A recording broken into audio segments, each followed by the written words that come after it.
Hey guys, it's Sharon from Digital Nomad Quest. And this is Sean with We Love Real Estate. Today we're going to talk about why we're having problems with our Airbnb and how we lost an Airbnb guest. Now, if you guys are new to this channel, welcome. I'm all about teaching y'all how to build passive income, become financially free, and design your best life. So if you guys are interested in that, make sure to subscribe and hit the bell button to be notified of my latest videos. And make sure to subscribe to Sean's channel where he talks all about real estate investing. So if you guys didn't know already, as a quick recap, we actually moved to Dallas, Texas from the Bay Area, California, and we decided to Airbnb out our place in the Bay Area. And it makes up for both mortgages of our Dallas property and our Bay Area property. So if you guys want to see more about this Airbnb house hack, go ahead and check out my previous videos where we talk all about it. We've had 3 guests come into our property so far, and they've been 30+ day bookings, but that last guest actually decided to leave early. So we wanted to go over the story from the start of this Airbnb to kind of where we're at now. Well, let's go over the first booking. We had some friendly guests. We had some interns, right, who were interning for Tesla. You actually met them. What did you think of them? Yeah, super nice kids. They were still in college, very excited to be in the Bay Area to work at a big company like Tesla. They actually come by a couple of times because the water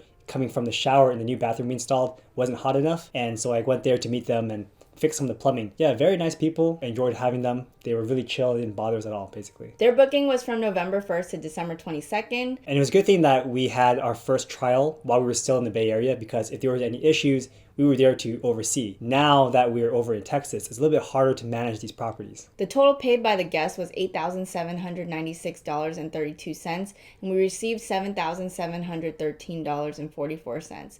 So for 51 nights, it was about $151 a day. Times 30 would be around $4,537.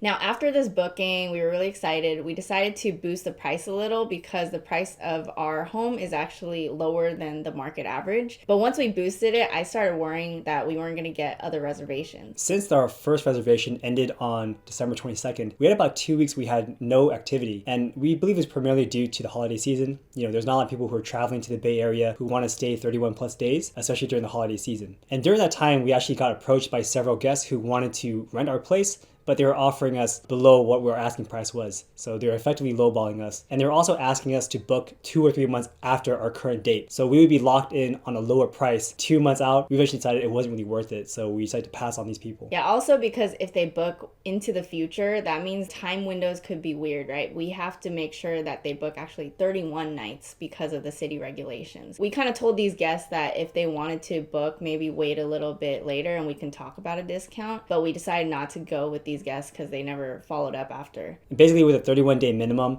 it's really hard to just fit the gaps. So we want to minimize the amount of dead space as possible. So I was worried. I'm like the more anxious type. I feel like you're the more like, don't worry, it's going to be all good, right? So I was basically like, we should lower the price. You were saying once January rolls around and we still don't get bookings, then maybe we can lower the price to try to get more guests. So January 2nd comes around. I'm like, let's just lower the price. It's not happening. And then literally that day we get a booking for the next day, which is amazing. So for this booking, it was from January 3rd to February 3rd. They actually decided to extend it to February 6th, and they paid $6,282.53, and we received $5,509.12 for 34 nights, which was about $162 per night, about $4,861 per 30 days. So we're kind of increasing it slowly, and it's still working out, so we're really excited. And then following that, we even got another booking, so we were super excited. It was for February 10th to March 13th, 31 nights, $5,052.98, which is around $163 per night, so it was at $4,890 per 30 days. So now we're like sitting pretty, feeling really good. We're like, we got these 2 to 3 months booked out, so we can just relax, right?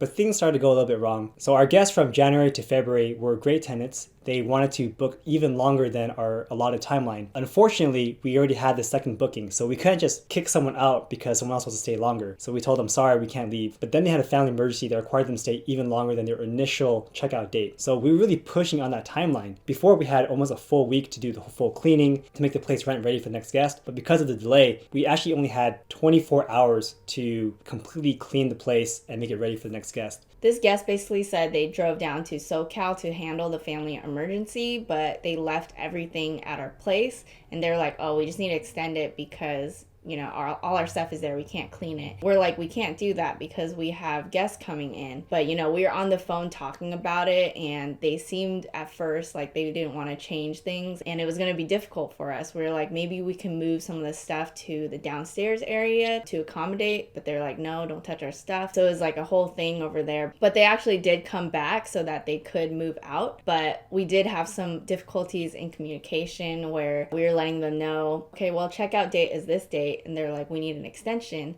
So we're like, okay, we can extend to 5 p.m. like you guys requested. And then the next day they were like, we need until 8 p.m. Just the tone of the voice was not very friendly, and we felt like, whoa, like we don't know where communications broke down. The thing about Airbnb, like you're very much in the service industry, so you always need to make sure that the guests feel happy and like good about your place, so they can give you a good review and you can continue having more business. If you have bad reviews on Airbnb, it basically tanks your entire listing. So that's one of the downsides of hosting it in Airbnb. You have to really cater to these people who are renting your place, and even if they're a little bit unreasonable with their demands, they're always going to be right. So you have to always concede to them and make them feel like the best. So yeah, the communication there was kind of strange because we didn't say, no, we can't do 8 p.m., but they just came at us like, you need to understand we have this family emergency, you need to be more considerate, but we can accommodate and we can talk to the cleaners and see if we can do a later cleaning time. So hopefully that went okay. Hopefully the guests understood where we're coming from. But anyway, they moved out, and then our cleaners went in. They found that there was, kind of a little bit of a mess. And then in the middle of the night, as she was cleaning the place, the drains were clogged and things were overflowing, and she had to call a plumber at the very last minute. So that obviously cost some money. It cost $300 for him to come in and do like a 24-hour kind of drain cleaning. And they found a lot of, toilet paper wipes. They found a lot of like hair in the plumbing. Luckily, it was all cleaned up by the time the new guest came in, but we were already worried like, wow, there's something wrong with our pipes, possibly because of what the past guest was flushing down our toilets. So initially we're like, okay, this is like the cost of doing business. Okay, we're gonna pay an extra $300 for this issue. I feel like normally this issue would have cost like $100, but because it was like an emergency 24-hour service, we did get upcharged, so we paid a little bit more. So we thought everything would be okay because we actually created a checklist for our Airbnb cleaners, and we also gave it to my dad, who actually went and checked every single item on it. Everything seemed to be good. He even FaceTimed us to show us the property, and everything looked okay. So this was the middle of last week, and we thought that quote-unquote nightmare was over, where we had a guest who wouldn't leave. They eventually did leave, and then the place was a little bit of a mess. It was all fixed. We had a plumbing issue, and then a good thing the plumbing issue happened during the turn, so that when the new guest came in, there should be no more issues. Everything's spotless, everything's perfect, and they're gonna have a great month ahead of them. But unfortunately, maybe 2 or 3 days in, the guest already experienced problems with the plumbing again. The bathtub wouldn't drain, the laundry machine started overflowing, and then the toilets wouldn't flush either. We called the plumber again. They went and fixed certain things. They were like, we need to put a camera down the pipes to check what the issue really is. So they went, and my dad decided to go and check it out while they're doing it so that they could oversee everything.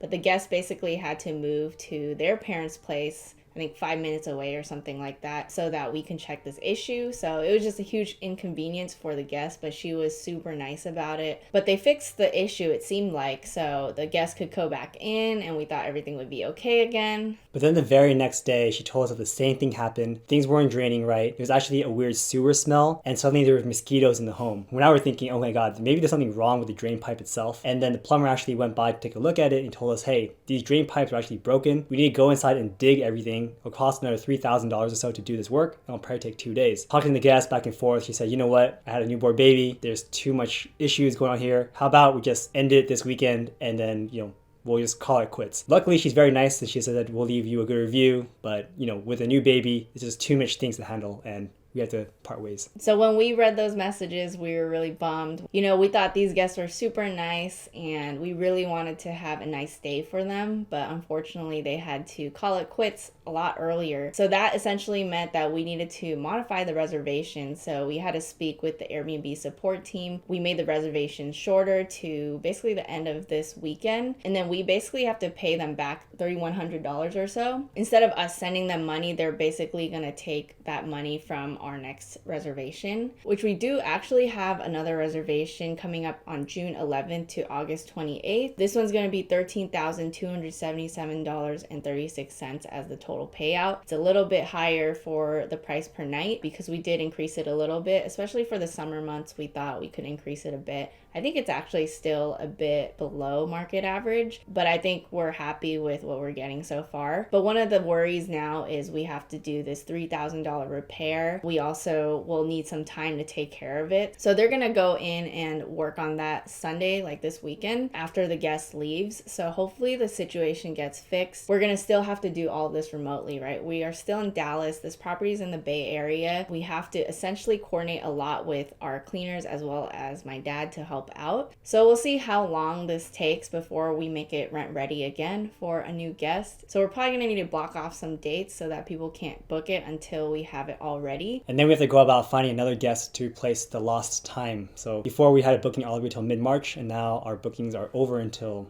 February 20th. Yeah, we were freaking out a little bit. Sean was definitely freaking out. He was like, maybe I should just fly back right now. Like, let me just go book a flight. But we decided not to do it now. I think everything's going to be okay, especially because we do have kind of like a boots on the ground team. Some tips when you are managing remotely, especially, that you should have cleaners that can be like your eyes on the property. They are going to be talking to you about like if there's any issues. For example, this plumber was actually their connection, which was really helpful. So they have certain connections that they can call in order to help fix little problems in the property. And as a backup, my dad luckily is nice enough to go in and help check it out sometimes when we do need it. But ultimately, if you can have those cleaners that can really help you report everything wrong with it, take photos every turn, go down your checklist and see like if there's any issues and just like report back to you really promptly, that would be really important. One of the things is with Airbnb, I believe they have 24 hours for you to write any claims or anything like that, that if there are any damages, they can help reimburse. So they need to contact you ASAP. Another good thing is having a SOP or standard operating procedure, because that way it keeps everyone on the same page. Before we had our cleaners go in and clean the property, she would just do her job. And when we would go inside, we noticed that all these little things are missing. Like the dishes wouldn't be stacked right, or there'd be some dirty stains on the couch. We would have to point those all out. Whereas now we have them all on a checklist on an SOP so that she can finish her job, then go through the checklist and know that these are things that we're actually looking out for, and they'll be all done. We could also give that list to someone who's a boots on the ground team like her dad to go inside and double check the cleaner's work and make sure that everything was done. So with that list, this turn was perfect, right? We had no go backs with our cleaner and everything was good to go. Yeah, another thing is when you are managing remotely. So in this case, basically the guests needed to leave for a bit to their parents' place, and the plumber came and they're like, is there anyone home? We realized no one was home, and we had to communicate with the guest and see if it was okay for the plumber to get another code so they can go in for a little bit. And they said yes, but just make sure that that code, you delete it. They were worried about their belongings, so that's why my dad actually decided to go and like oversee things a little bit. But having those locks that you can change all the time is really important when you are managing remotely. And same thing with having cameras. So we do have a Nest doorbell camera in the very front, so I could see everyone walking in and out of the property, and I could also notice, oh, are they carrying someone's like stuff? Like, are they stealing things from the house? Obviously, like, they're professional, they didn't do that, but we at least have that footage in case something did happen. If you are going to have security cameras on your Airbnb, you just need to make sure you note it on the places that Airbnb requires it. So you can't just like put cameras wherever you want to. It's definitely not okay. You have to outline where you have them. So for us, it's like the front door and then like the backyard, I believe, and also one inside on the downstairs area. So essentially, and these cameras just help for us to keep everything safe, essentially. Going forward, we are spending a bit more money on this Airbnb. Like, we are going to be putting in an AC unit because in the summer months it does get a little bit hot and it'd be good to have some cooling there. But we're going to be doing that in mid-March when we actually fly back to the Bay Area for our wedding ceremony. One of the things I actually thought about and my dad kind of brought up too is like, would you prefer to just do a long-term rental since, these issues might come up, and would it be easier to manage? We were kind of talking about it, but I think ultimately we think this is the way to go. Airbnb, like, we already have the place furnished, and normally when you rent it out to long-term tenants, they usually bring their own stuff. They bring their own furniture. We don't want to go and work on clearing out all that stuff. And also for our area, I think the average monthly rent would be $3,000 to $3,500. With this Airbnb right now, we're doing $5,000 and up. And we do believe we can boost this number as we get more rating. Another good thing is with this kind of structure, we're only committed on a month-to-month basis. So if we ever decide that we want to move back, our home isn't locked into a 12-month lease to someone who's renting it out long-term. The issues that we had would have happened anyways with a long-term tenant or a short-term tenant, and the cost would have been the same. So there really is no difference in that scenario. So ultimately, this is kind of the story of how we had problems with our Airbnb so far, but I think everything should be smooth afterwards. Let's just, hope that everything will be okay. As mentioned, a lot of these repairs that we're going to do, like adding the AC unit and kind of fixing the plumbing issue, like this was stuff we're going to have to do no matter what. And to me, honestly, this is like a good learning process. So we plan to do more Airbnbs and short-term rentals while we're here in Dallas. That was like a big reason why we're here. We just think the short-term rental game is fun and also, a good lucrative side hustle. It does require a lot more maintenance, as you guys can see. Like, we're constantly talking with the tenants and the guests to make sure that their experience is really good. That's also really important. Another tip, right? You have to make sure you're timely with your responses. So make sure you turn on your notifications on your phone to respond to those messages. But even though it's more involved, it's actually really fulfilling to see when they enjoy their experience. For example, the first guest, they really had a good time and rated us really well and complimented you a lot and complimented the property a lot. So that was a really nice kind of feeling to make a nice stay for our guests. So we hope that this will continue. We're learning a lot so far, and I think we can apply it to our future ventures. So I hope you guys enjoyed this episode. Let me know in the comments below what you guys think. Make sure to subscribe and hit the bell button to be notified of my latest videos, and make sure to subscribe to Sean's channel where he talks all about real estate investing. And we'll see you guys in the next one.